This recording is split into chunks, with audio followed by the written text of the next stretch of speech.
అనుక్షణం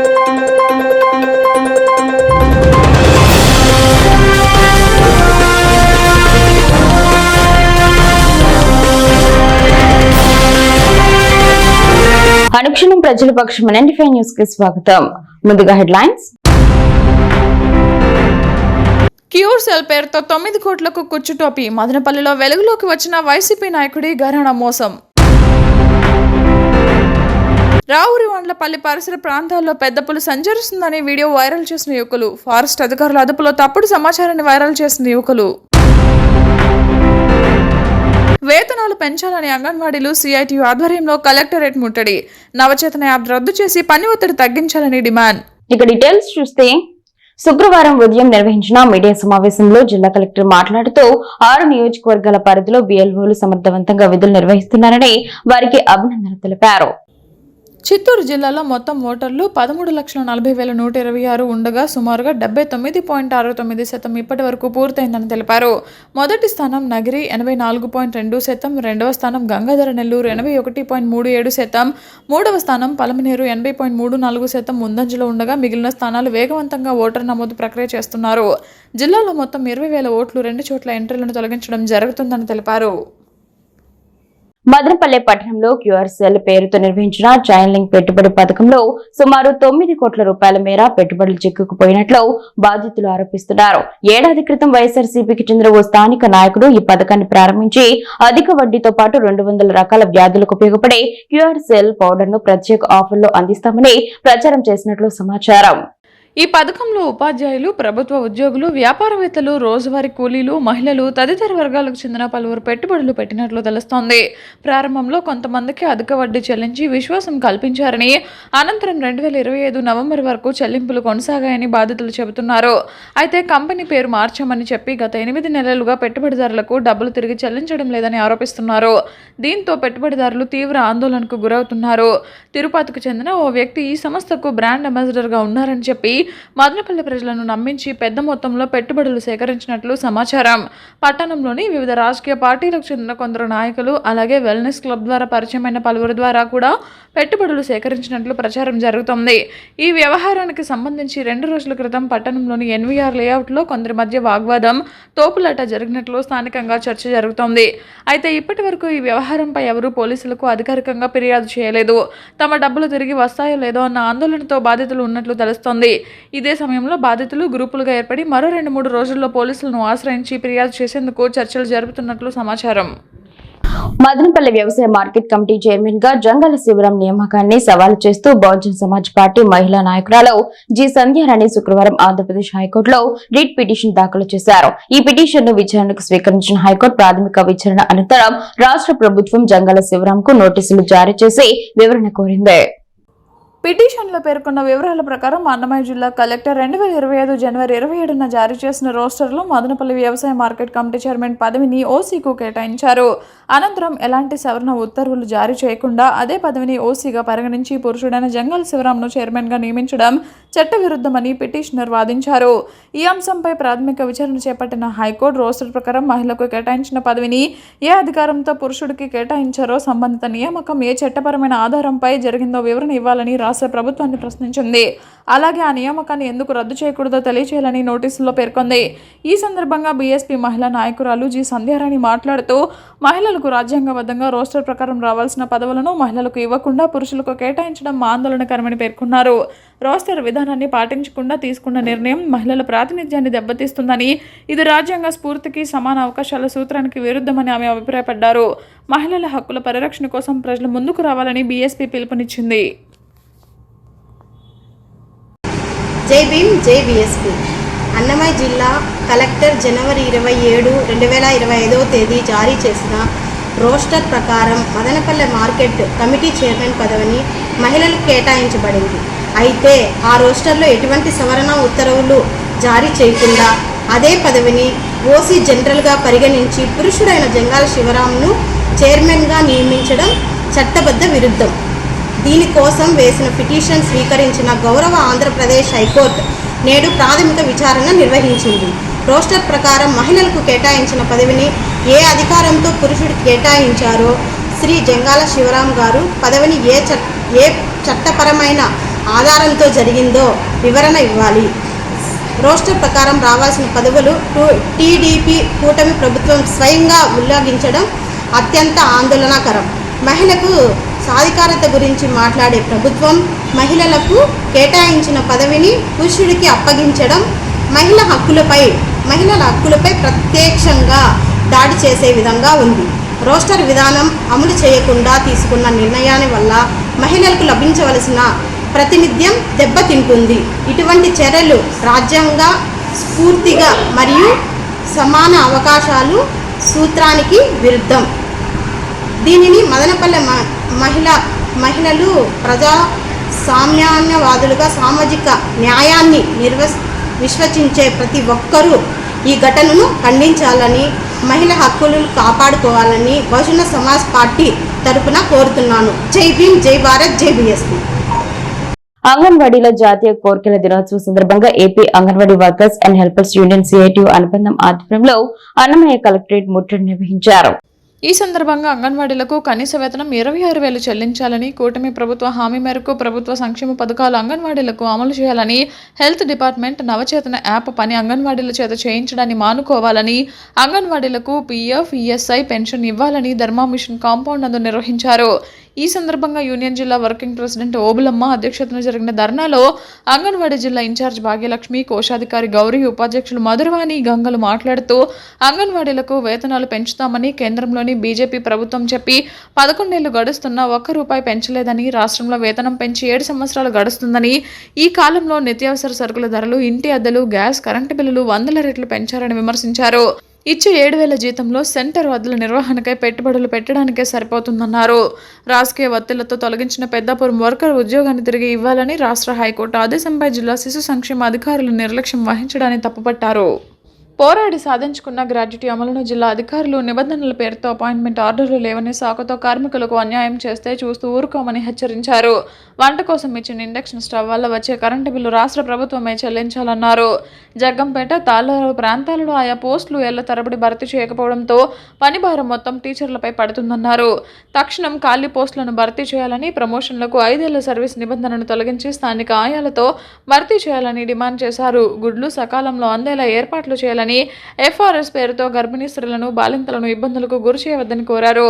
అనంతరం సిఐటియు జిల్లా అధ్యక్షులు హరిశర్మ, కార్యదర్శి రామాంజులు మాట్లాడుతూ ప్రభుత్వాలు కార్పొరేట్లకు రాయితీలు ఇచ్చి ప్రజలకు, ప్రభుత్వాలకు వారధిలా నిత్యం పనిచేసే అంగన్వాడీలకు 7 సంవత్సరాల నుండి వేతనం పెంచకపోవడం సిగ్గుచేటన్నారు. సిపిఎం జిల్లా కార్యదర్శి శ్రీనివాసులు మాట్లాడుతూ ప్రభుత్వం నూతన విద్యా విధానం వలన ప్రీ స్కూల్ పక్కకు పోయి ప్రాథమిక విద్యకు పిల్లలు దూరం అవుతున్నారని తెలిపారు. ఐసిడిస్ లక్ష్యం మాతా శిశు మరణాల రేటు నియంత్రణలో ఉండాలంటే నాణ్యమైన పౌష్టికాహారం సకాలంలో ఇవ్వాలన్నారు. అంగన్వాడీల పోరాటానికి సంపూర్ణ మద్దతు తెలిపారు. వ్యవసాయ కార్మిక సంఘం జిల్లా ప్రధాన కార్యదర్శి సుధీర్, మున్సిపల్ జిల్లా నాయకులు రామకృష్ణ, వివోఏల నాయకులు రెడ్డపరెడ్డి, విద్యుత్ నాయకులు నారాయణ సంఘీభావం తెలిపారు. అనంతరం కలెక్టర్ ఆఫీస్కు ర్యాలీగా వెళ్లి జాయింట్ కలెక్టర్కు లెటర్ ఇచ్చారు. సమస్యలు పీడీ గారితో ఫోన్లో మాట్లాడి జాయింట్ మీటింగ్ ఏర్పాటు చేసి సమస్యల పరిష్కారం చేస్తానన్నారు.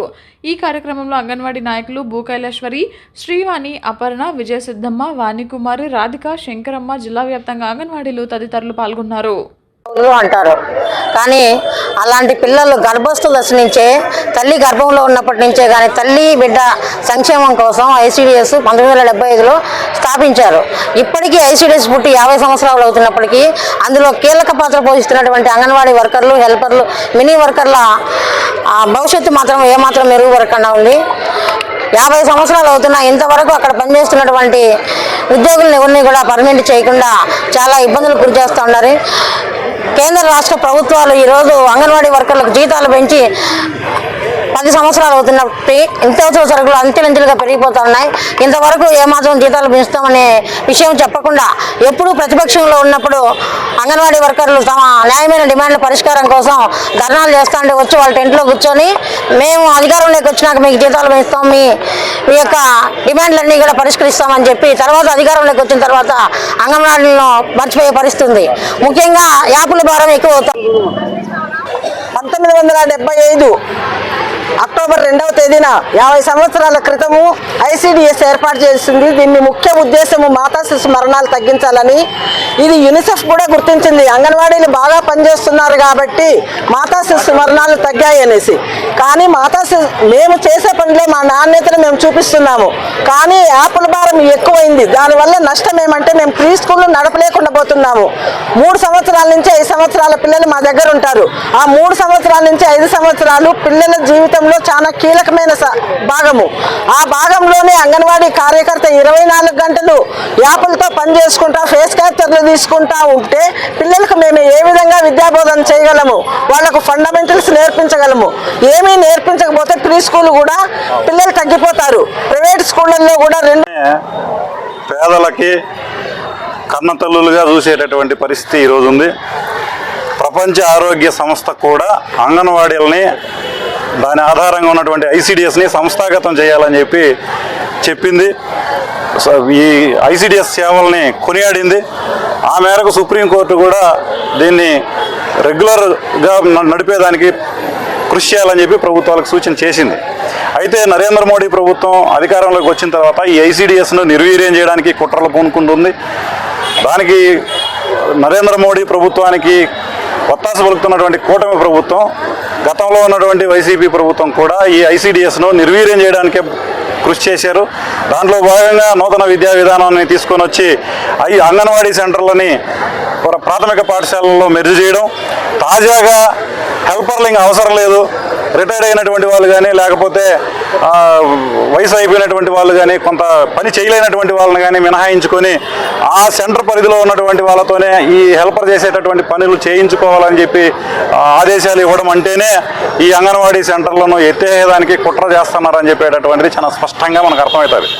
ఈరోజు అంగన్వాడీ కేంద్రాల మీద రాష్ట్ర వ్యాప్తంగా దాదాపు 1,00,000 మంది మహిళలు ఆధారపడి పనిచేస్తూ ఉన్నారు. వీళ్ళంతా కూడా దళితులు, మైనారిటీలు, బీసీ వర్గాలకు చెందినటువంటి వాళ్ళుగా ఉన్నారు. వీళ్ళు పనిచేసే anganwadi workers helpers union CIT ఆధ్వర్యంలో పెద్ద ఎత్తున అంగన్వాడీ వర్కర్ల సమస్య పైన కలెక్టరేట్ ఆందోళన ముట్టడి కార్యక్రమాలు నిర్వహిస్తున్న నేపథ్యంలో మదనపల్లి కేంద్రంగా జరుగుతూ ఉంది.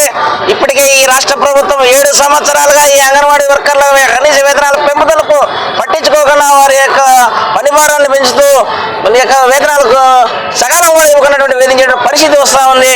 ఈ రోజు లేబర్ యాక్ట్ ప్రకారం కనీసం 5 సంవత్సరాలకు ఒకసారి ధరలు పెరిగిన ప్రతిసారి వేతన సవరణ చట్టం చేయాల్సిన అవసరం ఉంది. ఇదే చంద్రబాబు నాయుడు గారు ప్రతిపక్షంలో ఉన్నప్పుడు వీళ్ళ యొక్క ఆందోళన టెంట్ల శిబిరాల దగ్గరికి వచ్చి మేము వేతనాలు పెంచడం ఈ జగన్ దుర్మార్గుడు ఓడించండి అని చెప్పి అధికారం చేపట్టి 2 సంవత్సరాలైనా కూడా ఇలా రోడ్ల పాలు చేసే పరిస్థితి తీసుకొచ్చినాడు. కాబట్టి కనీస వేతనం 26,000 పెంచేదానికి ఈ ప్రభుత్వం చర్యలు తీసుకోవాలా, లేకపోతే గతంలో జరిగినటువంటి ఈ యొక్క బషీరాబాద్ లేకపోతే Andhra Pradesh wild life protection of vigilance toll free number కు ఫోన్ చేసి రాపూరి వాండ్లపల్లె పరిసర ప్రాంతాల్లో పులి సంచరిస్తుందని, ఇక్కడ ప్రజలు భయభ్రాంతులకు గురి అవుతున్నారని ఫిర్యాదు చేసిన యువకులు మంగళగిరి కార్యాలయం నుండి మదనపల్లి ఫారెస్ట్ జిల్లా కార్యాలయానికి తక్షణమే రాపూరి వాండ్లపల్లెకు వెళ్లి పెద్ద పులి సంచారం జరుగుతుందని తెలిపిన అటవీ ప్రధాన శాఖ కార్యాలయం వెంటనే రాపూరి వాండ్లపల్లెకు చేరుకున్న ఫారెస్ట్ అధికారులు టోల్ ఫ్రీ నెంబర్కు కాల్ చేసి ఫిర్యాదు చేసిన వారిని విచారణ చేయగా మాకు తెలియదని సోషల్ మీడియాలో ఫోటో రావడంతో ఫోన్ చేసి ఫిర్యాదు చేశామన్న యువకులను వెంటనే అదుపులోకి తీసుకుని మదనపల్లి జిల్లా అటవీ శాఖ కార్యాలయానికి తరలించిన అధికారులు కేవలం ఫేక్ ఫోటోని సోషల్ మీడియాలో ప్రచారం చేసి ప్రజలను భయభ్రాంతులకు గురి చేసేందుకే ఇలా చేశారని నిర్ధారించిన అటవీ శాఖ కార్యాలయ అధికారులు.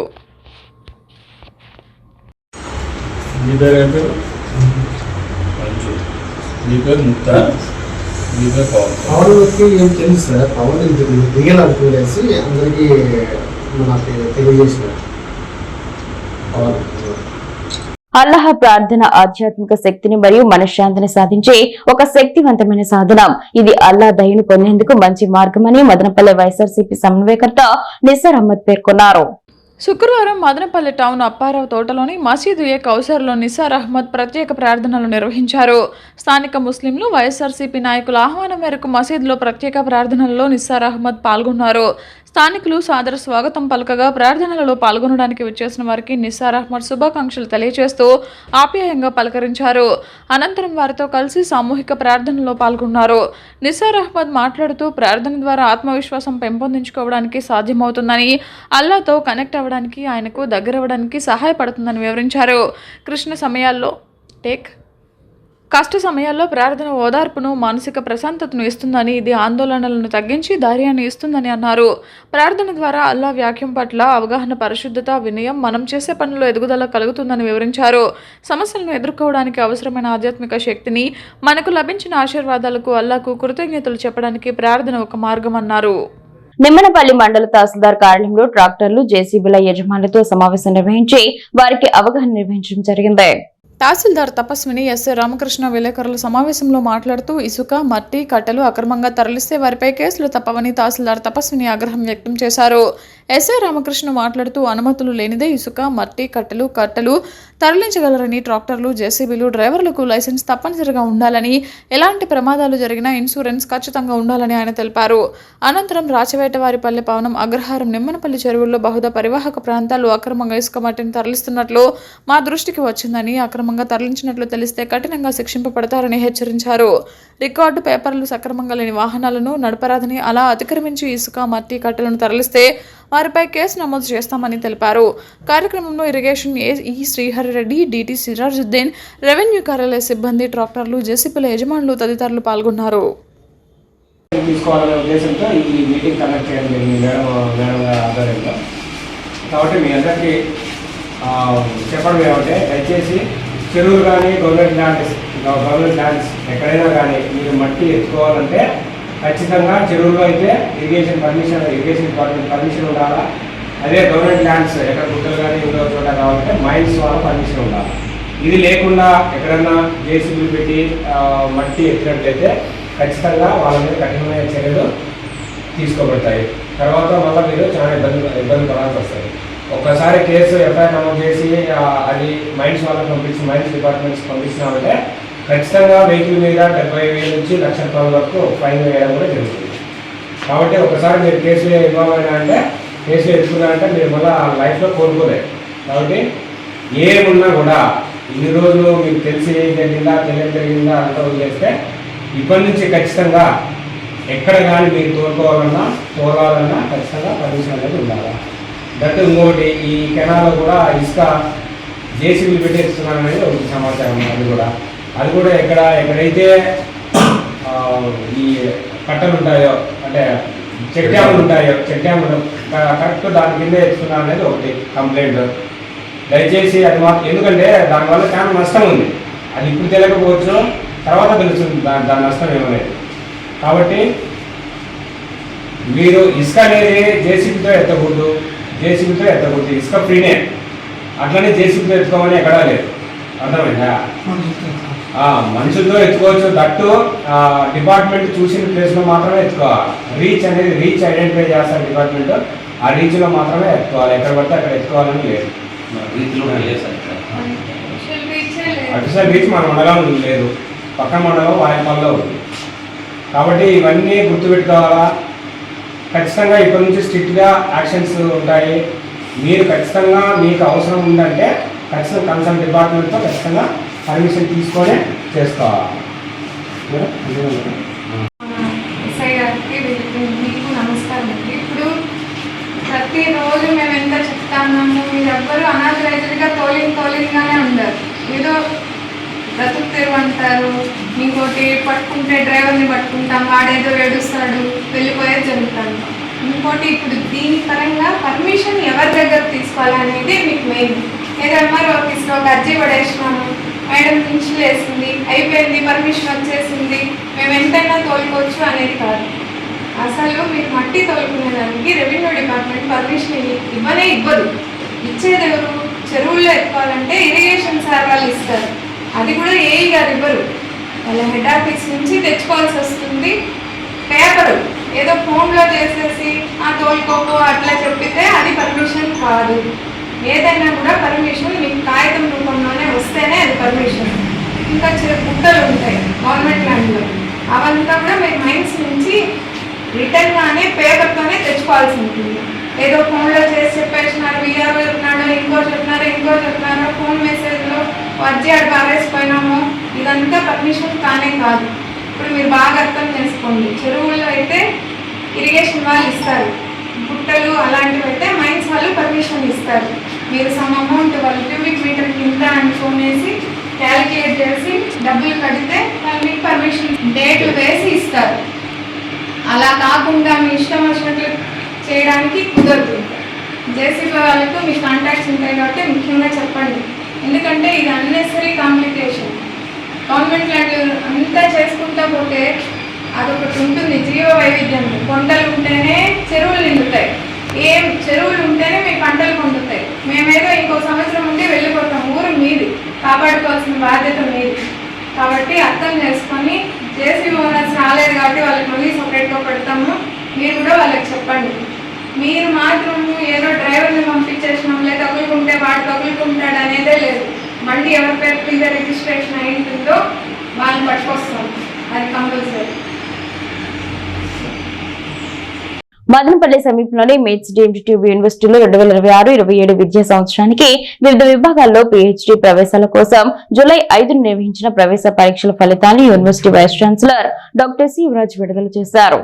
ఈ సందర్భంగా ఆయన మాట్లాడుతూ ప్రవేశ పరీక్షకు మొత్తం 133 మంది అభ్యర్థులు హాజరు కాగా వారిలో 89 మంది అభ్యర్థులు అర్హత సాధించినట్లు తెలిపారు. పరీక్షను పూర్తిగా పారదర్శకంగా, నిష్పాక్షికంగా, క్రమశిక్షణతో నిర్వహించడంతో పాటు అభ్యర్థులకు అవసరమైన అన్ని సౌకర్యాలను కల్పించినట్లు పేర్కొన్నారు. పరిశోధనకు అత్యున్నత ప్రాధాన్యతనిస్తూ అత్యాధునిక ప్రయోగశాలలు, అనుభవజ్ఞులైన అధ్యాపక బృందం, జాతీయ, అంతర్జాతీయ స్థాయి పరిశోధన సంస్థలు మరియు పరిశ్రమలతో భాగస్వామ్యాల ద్వారా మిట్స్ డీమ్డ్ టు బి యూనివర్సిటీ పరిశోధకులకు విశిష్ట అవకాశాలను అందిస్తోందని ఉపకులపతి తెలిపారు. పరిశోధనలో నాణ్యత, నవీనతకు ప్రాముఖ్యతనిస్తూ ప్రపంచ స్థాయి పరిశోధన వాతావరణాన్ని యూనివర్సిటీ కల్పిస్తోందని ఆయన తెలిపారు. ప్రవేశ పరీక్షలో అర్హత సాధించిన అభ్యర్థులకు యూనివర్సిటీ నిబంధనల ప్రకారం ఇంటర్వ్యూలు నిర్వహించి వారి విద్యార్హతలు, పరిశోధన సామర్థ్యం, ప్రతిభ ఆధారంగా తుది ఎంపిక చేపట్టనున్నట్లు తెలిపారు. కార్యక్రమంలో university registrar doctor D Pradeep Kumar, associate dean doctor N Nandakumar Reddy, controller of examinations doctor Sai Kumar పాల్గొన్నారు. అనుక్షణం ప్రజల పక్షం NNT5 న్యూస్ ఇంతటితో సమాప్తం. తిరిగి రేపటి బులెటిన్ లో మళ్ళీ కలుసుకుందాం. అంతవరకు సెలవు, నమస్కారం.